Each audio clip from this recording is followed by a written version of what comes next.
Hi guys, it's Friday and welcome back to True Crime and Felines. My name's Brandy and every Friday me and one or more of my 14 felines sit down and talk about true crimes and mysteries. This week's case deals with the Sodder children.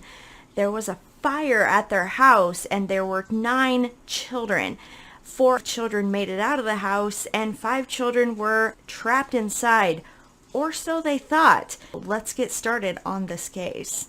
George Sodder came to the United States from Italy when he was 13 years old. He worked in Pennsylvania for a while and then ended up moving to West Virginia. He would work as a truck driver down there and then decided to start his own company. He made quite a name for himself for being a good businessman and was soon known around the community. One day while shopping, he walked into a local shop and that's where he met his future wife, Jenny. Sparks flew and they got married.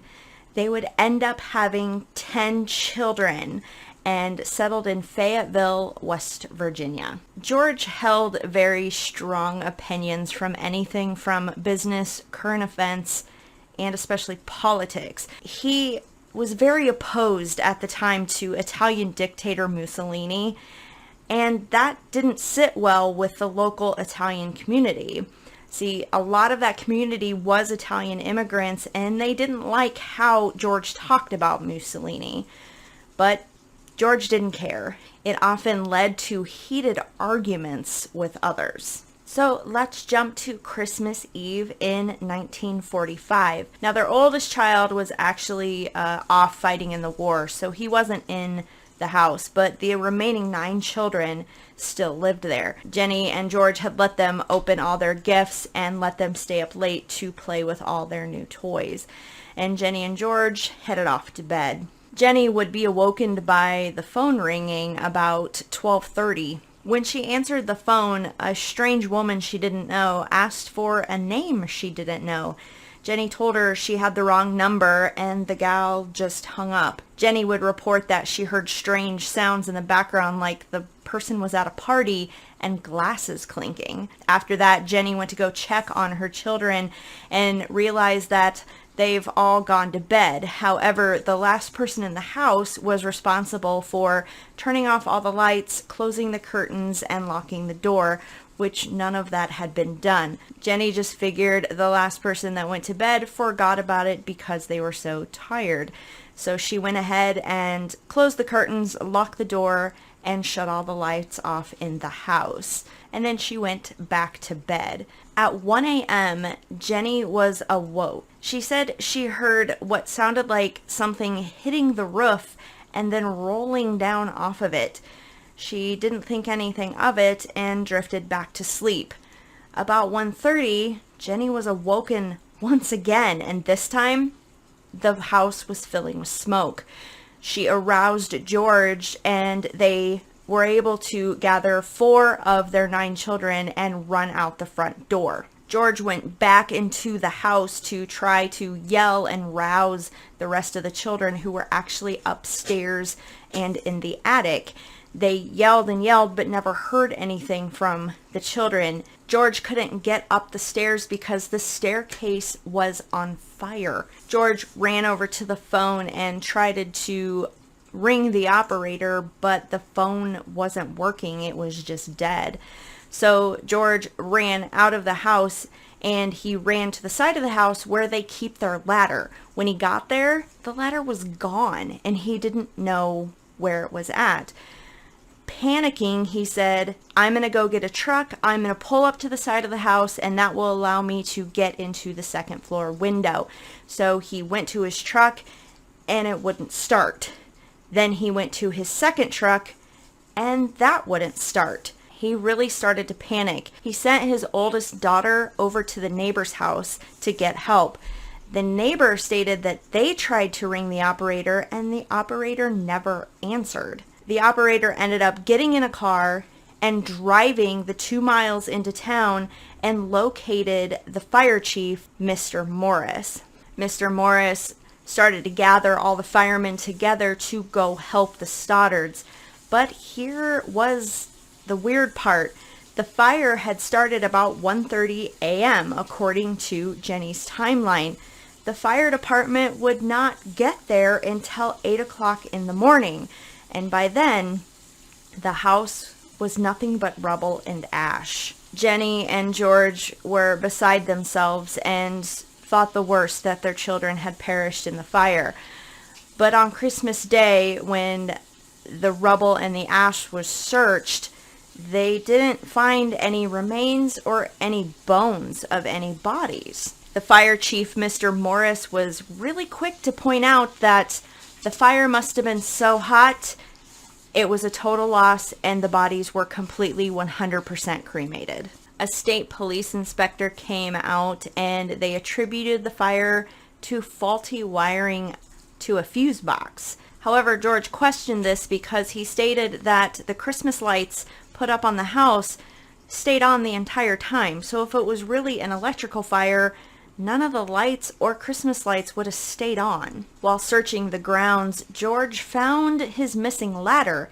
It was down an embankment, and he was confused on how it got there. A person from the phone company came out and actually climbed the utility pole and found that the phone wire wasn't burned, it was actually cut, which would explain why both George and the neighbor weren't able to get a hold of the operator. Jenny started questioning the whole cremated bodies because as she sorted through the rubble, she would find kitchen appliances and other items that were still intact, so the fire couldn't have been that hot to completely cremate bones and everything. 4 days after the fire, George decided just to bulldoze the remains of the home of rubble and just make a memorial garden for his children. The death certificates were already issued and in their hands. However, George and Jenny started asking some more serious questions. Jenny would do some experiments on animal bones and burn them, and she could never, no matter how long she burned them or how hot she had the fire, she could never burn the bones to ash. So she decided to speak to a mortician. The mortician told her, when we cremate bodies, it's over 2,000 degrees Fahrenheit for 2 hours. Jenny said that her house only burned for 45 minutes and there was not one shred of evidence that there were any bodies in that fire. George started investigating what was wrong with his vehicles, why they wouldn't work as well. A witness would come forward later and tell George that they witnessed a man with a toolbox messing with his trucks the night of the fire. A bus driver who was passing through town and drove by the Sodder house that Christmas Eve night said that he witnessed people standing outside the Sodder house throwing balls of fire at the house. A few months later, while Jenny and George was visiting the memorial garden, the youngest daughter, Sylvia, would find a hard rubber ball in the brush nearby. When George and Jenny inquired about what this could be, somebody told him that it was the remnants of a pineapple bomb, which is a weapon that is usually used in combat. It's dipped in a flammable fuel and then set on fire and thrown. Could this be what Jenny heard on the roof? Now, days and months after the fire, people would come forward and say that they started seeing the Stoddard children. People in town claim they saw the children in a car the night of the fire. Another woman that ran a hotel would say that these children came in to stay the night one night, and they were with 2 men and 2 women.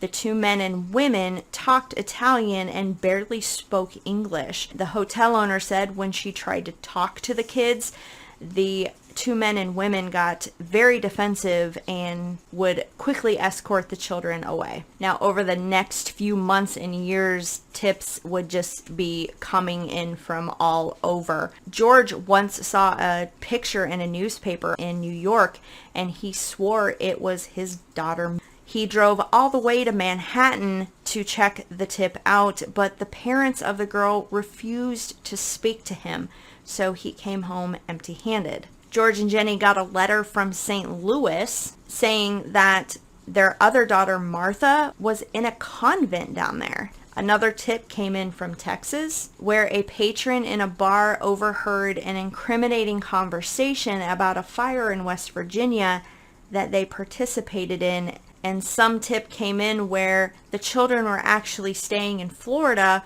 with some of Jenny's distant relatives.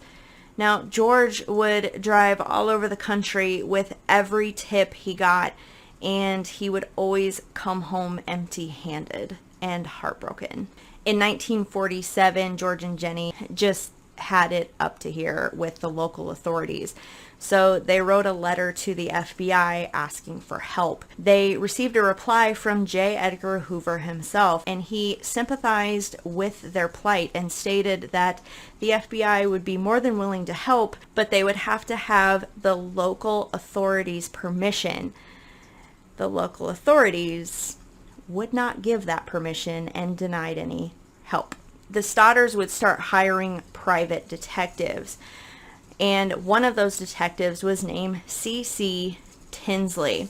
Now, a couple months before the house fire, George told the investigator that a traveling insurance salesman had come to the house and wanted to sell George insurance. George declined, and the salesman got pretty hostile with him and threatened him, saying that his house would burn down with his children inside, and he would deserve it for the negative comments he was making about Mussolini. When the investigator followed up, he determined that the salesman was part of the coroner's jury that determined the house fire was an accident. The investigator Tinsley would also hear from a pastor who said the fire chief, Mr. Morris, had found a heart in the ashes and rubble, and that he put it in a small box and buried it in the memorial garden. When further pressed about this issue, then Mr. Morris admitted that there were no remains found. He wasn't thinking clearly, since if the fire was so hot to burn up everything, even bones, why would a heart survive? He stated he told them that story to hopefully give Jenny and George closure. George and Jenny decided to bring in a pathologist who then went and dug up the memorial garden. Upon this excavation, a partial vertebrae was found. So the pathologist sent it off to the Smithsonian to find out what exactly it was. The Smithsonian would send back a report saying that this was a human vertebrae belonging to a single individual. The individual was ages 17 to 20 at the most. The oldest child that the Stodders were missing was 14. But the report would go on to say that this vertebrae never saw fire and therefore could not be any of the Stoddard children. After further investigation, they determined that the fill dirt that George got to create the memorial garden is most likely where that vertebrae came from and not from the actual excavation site. Which brings up a lot more questions, like, is somebody missing a child somewhere? Is that not going to be investigated? After a while, the governor and the state police told the Stodders that their plight was helpless and they may never know what happened to the children, but since the death certificates were issued, they considered the case closed and that they died in the fire. George and Jenny did not accept this and were undeterred. So they ended up erecting a very large billboard with a reward of $5,000 for information leading to their children. That would eventually be increased to $10,000 as the years went on. In 1967, Jenny and George received a photo in the mail of a man resembling Lewis, one of their missing children. The back of the photo, somebody had handwritten, "Lewis Sodder, I love my brother Frankie." George and Jenny stated that beyond the obvious of dark hair and dark eyes, the individual in the photo resembled Lewis as he would have been as a grown man. He had the same straight nose and the same upward tilt of a left eyebrow. Once again, they hired another private detective to go to Kentucky to figure out where this photo came from, as that was the postmark. And unfortunately, after the private investigator left, they never heard from him again. Now, besides the traveling insurance salesman, there were other suspects as well. There was a guy in town who was looking for work and approached George and told him his fuse box was going bad and needed replaced because it could cause a fire. Now, a couple months before that, George had already had the electric company out at his house, and they had already said that everything was fine. So George sent the man on his way, and apparently he wasn't too happy about it. The month that the fire happened, in December, the Sodder children would walk home from school and report to their parents that they kept being followed by a car with two individuals in it. They never talked to the children, but would just watch them on their way home. Now, the town had a theory of its own that the Sicilian mafia set all this up and kidnapped the children in order to extort Jenny and George for their money. But even after all this happened, nobody had come forward to ask for money or ransom for their kids. One of the last interviews that George gave, he stated that time was running out for them, that if the children did die in the fire, all he wanted was proof. If they didn't die in the fire, he just wanted to know that they were okay and what happened to them. In 1968, he would end up passing away, not getting any answers. After George's passing, Jenny started erecting a fence around their new property and started building onto the house. She started adding room after room, almost like building layers between the outside and her. Jenny had worn black ever since that fateful night on Christmas Eve as a sign of mourning, and she would do so until her own death in 1989. Jenny and George's remaining 4 children and their children would keep up the plight and the research to try to figure out what happened to their family. And some of them came up with some theories of their own. They stated that George told a story that the local Italian mafia had tried to recruit him and he declined. They then tried to extort money from him by blackmailing him, and again, he just dismissed them. So the kids thought maybe this was payback for that. Another theory was that if the children were kidnapped, then they went with somebody they knew, especially since the door was unlocked to the house that night, and that if they survived all these years, the reason they never reached out to their parents is because they felt their parents were in danger if they knew they were alive, and so all they wanted to do was protect them. The youngest Sodder child, Sylvia, she was 2 at the time of the fire. She is now 77 today. In her free time, her and her daughter still research and try to solve this mystery. She visits crime sleuthing websites, and she regularly engages with people who are interested in this story in hopes that they finally will solve the mystery. Sylvia would go on to say that she doesn't believe her siblings died in the fire. She believes that somebody did take them, and she would just love to know what happened to them. So what are your thoughts on this week's case? Did they die in the fire, or did somebody take them, and why? I would love to hear your thoughts in the comments down below. Don't forget to subscribe, and I will see you next Friday with a new case. Bye!